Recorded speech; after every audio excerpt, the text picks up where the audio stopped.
What's up, guys? Today we're replacing a receptacle from a 3-prong dryer outlet to a 4-prong, which is by what Codes wants. And then we have the old one here. First thing we're gonna do is we're gonna come up to the box, take that 30 amp and shut it off, and then take take a tester to make sure that there's no power coming in there. So we use one of these to make sure we're green everywhere. If I flip it to the on position at the box, then you see that we get the red light. And then if you flip it off, we're clear. And after that, we're gonna take this box apart, take the box off, and replace it with the new box, which I just got, and it's right here. Cost me $19. $19 for this box. Has for 4 prongs. It has a hot, a neutral, and a ground. So let's get to it. First, we have to remove the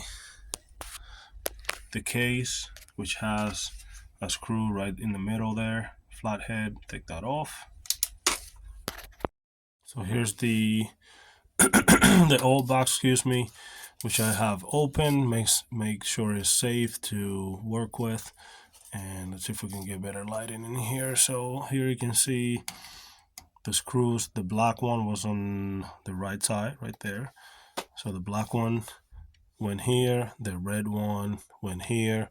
Then I got a copper and a neutral at this to the same box. Excuse me again. What needs to happen now, this one's gonna get its own spot, and this one is gonna get its own spot on the new box, and I'll show that later. I don't know if I have enough to go all the way down, or if I have to make an extension to that one, but we'll get to that in a second. Go ahead and undo your box here. If you want to use the same clamp that you had, or use the new one. My new one is a little different, and then this gotta go fastened to the back here, so I gotta do all that yet. Alright, so what we've done here is install the first half of the clamp for the wire, and then we're gonna slide this like so through the wires here, and then we have the the ground right here for the copper wire, then the neutral on the white wire, and then your two hot on the left and right side. It's pretty much the same setup as before, except that the ground and the neutral are not together on this one. So locked out there, that is the same length, and we're gonna go ahead and get this one installed. We need to pre-drill new holes to the wood that's already there for the old one, and then 4 screws go 1, 2, 3, 4 to secure it to the back. So I pre-drill the holes for the backing plate, or the assembly itself, to go on the back of the wood. And now what I'll do is make sure that these cables at the top reach the right length, and the same has to happen for the ones outside, the black one and the red one. My red one is a little longer, and it comes all the way down almost to the where the prong actually makes contact. So I'm gonna cut it back a little bit, strip it a little higher, and make it the right length. I'm gonna secure the backing plate to the wood first, and then I'll attach the wires. In order to get this little guys here to spin, this guy's here to spin, and that's gonna face, so the bottom of the screw is gonna face down and pinch the wire right down here. So in order to get that done, you have to back the screw out a little bit to be able to turn this little ear all the way down, and you have to do that for all 4 of them. So now I have this secured to the plate. I actually thought it was this 4 holes here, but it's actually 2 on each side, and then that secures it there. Have my wire through. I have my half of my clamp on there, so when I'm done, I can secure it to put the other half in front of that and pinch it back. I have to get my strippers, cut this one, and make it so it fits here to the proper length. So that's the second step, and then we'll put the cover on and we're ready to rock and roll. Try to make sure that when you turn this I don't know what they call, but the flap that secures the wire in there. This little ear has to go in a slot that's in here. I don't know if you can see it in. Yeah, you can see it in there on the side, on the right side. So this ear right here has to match the slot. So that's how you're gonna be able to put pressure on that cable so it doesn't come out. So again, just make sure you try to get it as best as possible. These are a little rounded at the bottom, so they're not gonna catch straight on. I think these here, they're about the same. So just play with it until you can secure it the best possible, so it's not gonna come out on you and cause a problem. All right, now that we have hot, neutral, ground, everything is hooked up, we're gonna put the lid on, secure the top right here with the bracket, and then seal it up. There's one screw that goes in the middle for the lid. That's pretty much it. Then we're gonna test it and see how everything comes out. Again, remember, I'm not an electrician. I just read up on stuff, learn, watch videos, and do my own work. Try to save a little money, and I actually enjoy doing all the stuff that I post on my channel. So if you have any questions, make sure you put it on the comment box. Try to get back to you as with the best I can. All right, let's keep on moving on this. So here's what we end up with.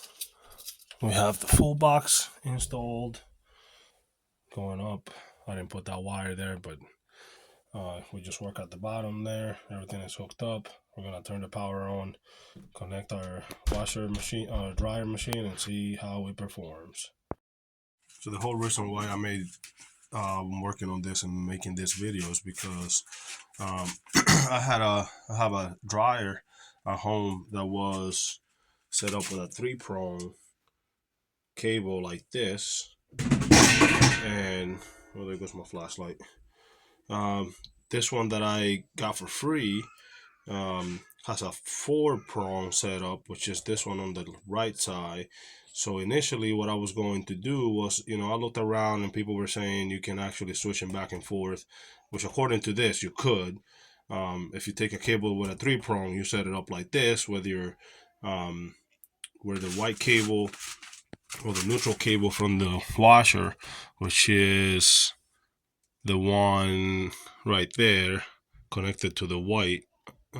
See if you can see it there, coming from the cable, goes here to the ground.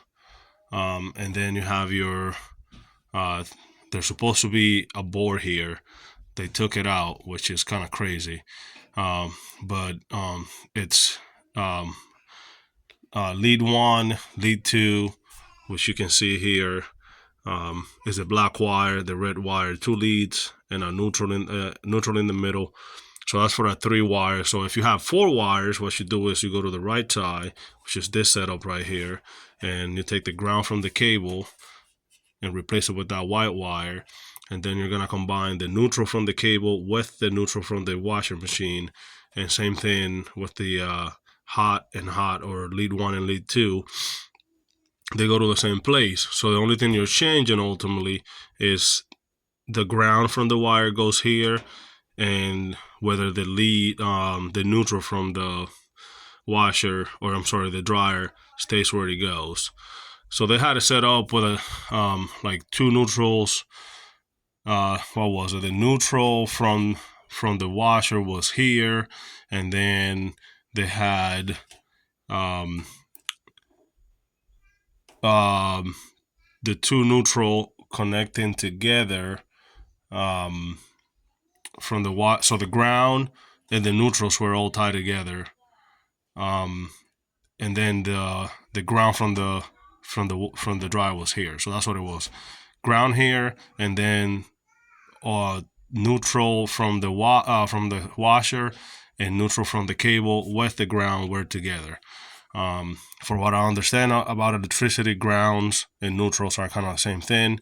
So once I realized that codes wants you to have a 4-prong now, and the setup they had here, I left this alone, put it back the way it was, and then I went and got me a new one of these, which following up here you'll see what I had to do, but I had to replace that that one there, and this is the original one, the 3-prong, which has a setup like this, where you have neutral and ground together.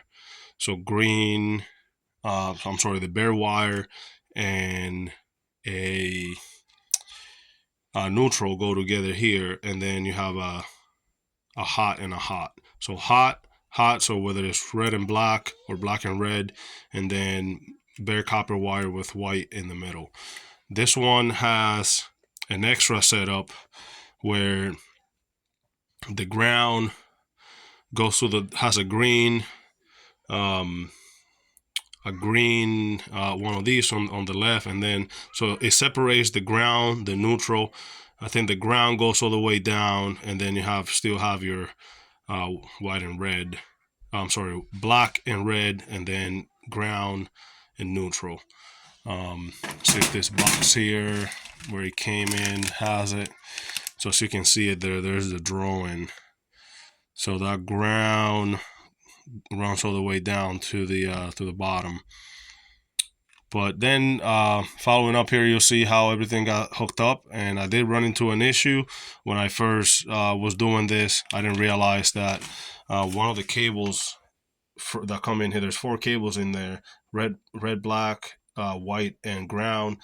The red somehow had a crack in the insulation, and it touched the ground. And when I flipped the switch up here, uh, it just fried my breaker. So as you can see, this is all dark. I had to get a new one. I thought it was something I messed up, but then I realized it was just the wire was touching where it wasn't supposed to touch. Make sure you do this with the breaker off. If you want, you can turn the power to your house entirely by doing this, and there's nothing coming into your panel. My uncle is an electrician, so I consult with him some of this stuff. So I take his advice when I'm doing electrical work. Just do the videos for entertainment, and maybe showing people that you can do stuff like this. So you do have to perform stuff on a safe manner and at your own risk. Then let's see how the dryer works here. All right, so I buttoned everything up, and I got the dryer hooked up. And I was a little freaked out that I was gonna mess it up by the way that thing sparked when I had that issue where the wires were touching and I couldn't see it because it was in the cover of in the cover of the wire, so on the sleeve, so you couldn't really tell. But it didn't damage the dryer, luckily. Now I just gotta figure out how this thing works and get it running.